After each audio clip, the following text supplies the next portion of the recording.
Thank you very much, ladies and gentlemen. I hope that you can hear me okay. Can you? All right. Well, a little bit louder. Rambunction. Can you hear me now? Not as well? Oh, Martin. Oh, dear. Okay. So, welcome.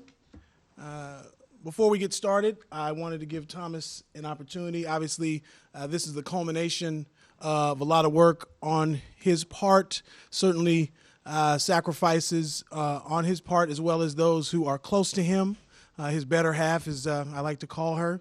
And so before we wanted to get started, I wanted to give Thomas an opportunity to acknowledge some people here. Thanks, Martin, and thank you everybody for coming. This turnout is overwhelming. Can you hear me? Yeah. Is that okay? Well, look, if anybody heard me on KPFA this morning, I flubbed a question, little dead air. It's out of the way. Well, I think tonight will be just fine because Martin will keep me in line. I wanted to very quickly acknowledge some people from the Chauncey Bailey Project who are here, and some people who did some reporting on Chauncey. I remember the first day the reporters got together, three of us kind of showed up and figured after meeting what we were going to do, and both of the reporters who joined me are here tonight, A.C. Thompson and Josh Richmond, fantastic reporters, did a lot of digging together. Also here with us this evening is a young man who made an award-winning short film about Chauncey's murder, Zach Stauffer. And if you haven't seen it, it's called A Day Late in Oakland, and it's a fantastic piece of work.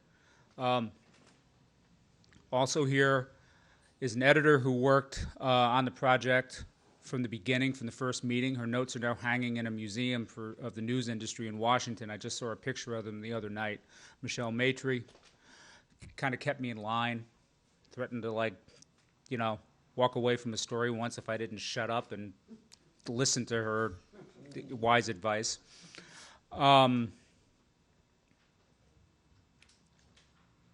And also here tonight, as Martin alluded to, is my wife, Jennifer Cole, who the past 37 months has kind of somehow managed to tolerate me working on this book under a pretty tight deadline and somehow, get through it okay with a couple of kids in tow. So I can't thank her enough for that. Outstanding. Well, I think it would only be appropriate for us to start the evening with a reading from the book. Would you do that for us? Thanks, Martin. This is from the epilogue. I'm sorry, from the prologue. And just a little bit to put the Beys, and especially Yusuf Bey the Elder, in a bit of perspective. During the past 35 years, Oakland had grown both numb to and afraid of the Beys. Their bakery was part health food store, part ministry, and part front for wide-ranging criminal enterprises run by its patriarch, a former hairdresser born Joseph Stevens who had reinvented himself as Dr. Yusuf Ali Bey. The surname was one that followers of a 1920s Chicago-based sect, the Moorish Science Temple of America, which practiced a fictive version of Islam, had used as a suffix. But rather than be Stevens Bey in the Moorish tradition, he was just Bey, a title once used by Egyptian and Turkish dignitaries. Bey was blessed with a quick silver tongue of a natural minister.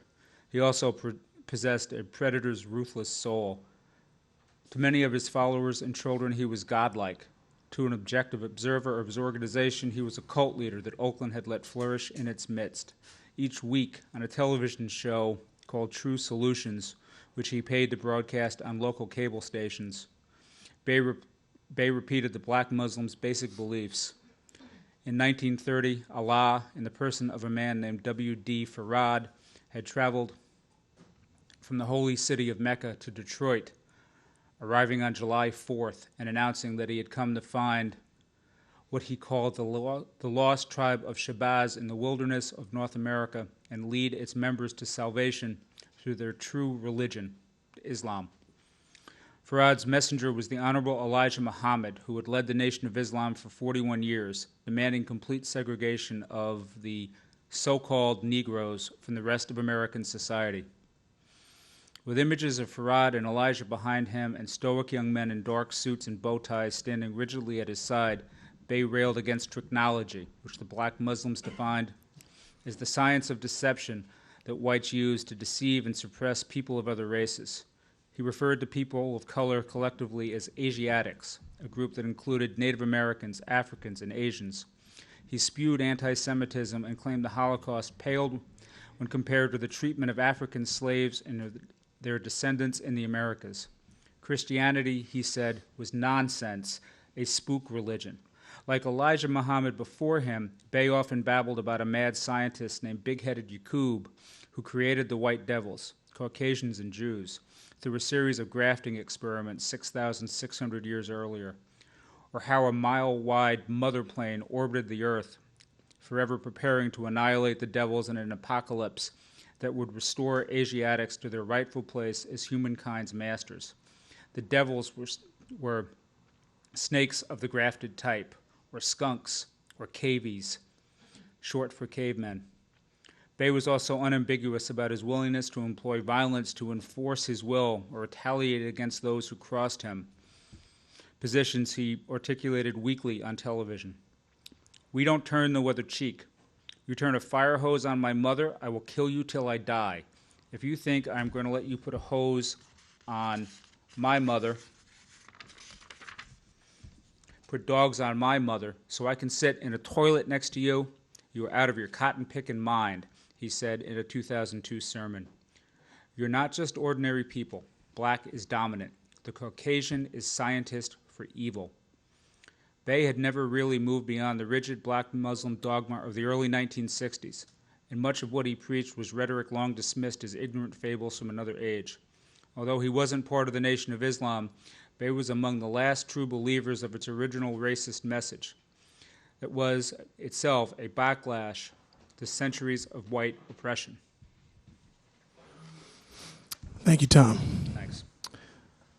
One thing I noticed when looking at this book was a significant amount of historical context to the religion. And you examined, even before the black movement and its forebearers began, what was the purpose of having that much historical context leading up to the formation of that?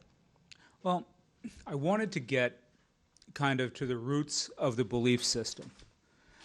The Nation of Islam, which in its original teachings had very, very little to do other than a common name with traditional or Orthodox Islam, is one of a small handful, really maybe only one other of significance, the Mormons, that is a truly American religion, or a belief system that came about in the United States during a period in its history. And I wanted to explore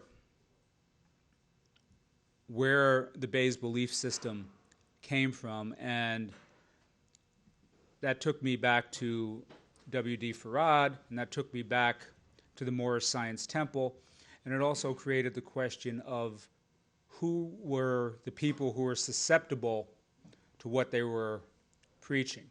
And that required then an examination of slave descendants who had migrated to northern cities and what those conditions in those cities were, and kind of this general sense that leaving the South was not leaving racial oppression for many people. Mm-hmm. And I noticed that, one thing that I didn't expect when picking this book up was that amount of historical context. And I noticed that you spend several chapters about the conditions in Detroit before the time of the Nation of Islam and its formation between World War I and the Depression, as well as the national conditions of blacks at the time. How did the racism of that period feed the formation of Islam and enable W.D. Farr to create this, as you say, fictive religion? Sure.